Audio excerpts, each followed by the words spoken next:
Hello भाई लोग, स्वागत है आपका मेरे चैनल बोर्ड एग्जाम में। तो आज के इस वीडियो में मैं आप लोगों को बताने वाला हूं समांतर श्रेणियां।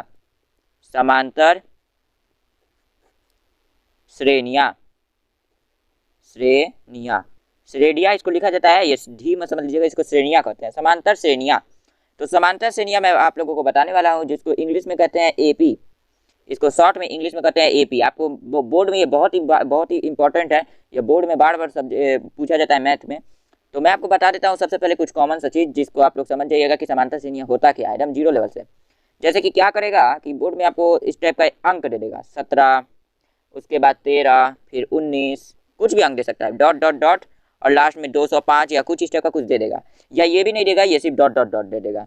तो यही होता है, और बोल देगा कि इसके बीच में कितना संख्या है, कितना संख्या है, इसी श्रेणी से चलेगा। 7 और 13 है, तो 7 के बाद 13 आ रहा है, यानी कि 7 में कितना जुट रहा है, जो 13 आ रहा है। अभी बताइए, 7 में 6 जुट रहा है तो 13 आ रहा है, फिर 13 में 6 जुट रहा है तो कितना आ रहा है, 13 में 6 जुटने पे 9 आ जा रहा है। तो उसी तरह करते करते करते करते ये आगे बढ़ा है 205 तक। तो इसके बीच में कितनी संख्या है, इसके बीच में हमको क्या ज्ञात करना है कि इसके बीच में इसी तरह के कितने संख्या आएंगी, कितने संख्या आएंगी। तो इसी को ज्ञात करने के लिए समांतर श्रेणियां होता है, और उसका फॉर्मूला होता है n equal to A N minus, चिंता मत कीजिए, सब मैं बताने वाला हूँ। एन और ए एन क्या होता है, a N minus a plus d by d, यही होता है इसका फॉर्मूला। अब मैं आप लोगों को बता देता हूँ कि यह डी क्या होता है। तो सबसे पहले डी देखिए, तो डी निकालने के लिए आप दूसरी वाली संख्या से पहली वाली संख्या को घटा देंगे। जब 13 में से 7 को आप घटाएंगे तो कितना आएगा, 13 में से 7 को घटाएंगे तो कितना आएगा, 13 में से 7 को घटाने पे 6 आ जाएगा।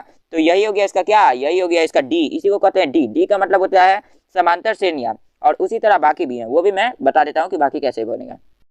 वीडियो पॉज करके मैंने लिख लिया है। तो आप लोग डी तो समझ गए। डी को इंग्लिश में कहते हैं सार्वंतर, यानी कि इसके बीच में कितना का गैप है, इसी को डी कहते हैं। ए एन किसको कहते हैं, तो लास्ट वाली संख्या को हम क्या कहते हैं, ए एन कहते हैं। अब ए किसको कहते हैं, सबसे पहले आप जान लीजिए। तो ए कहते हैं पहला पद को, पहला पद जो है उसको ए कहेंगे, ठीक है।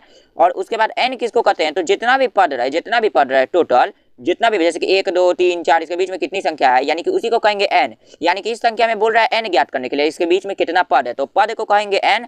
और लास्ट वाली संख्या के पद को, लास्ट वाली संख्या में जो संख्या रहेगा उसको हम ए एन कहते हैं। तो यही हो गया इसका फॉर्मूला। और इस पर अब मैं आपको इसको बना के दिखा देता हूँ कि किस हिसाब से बनेगा।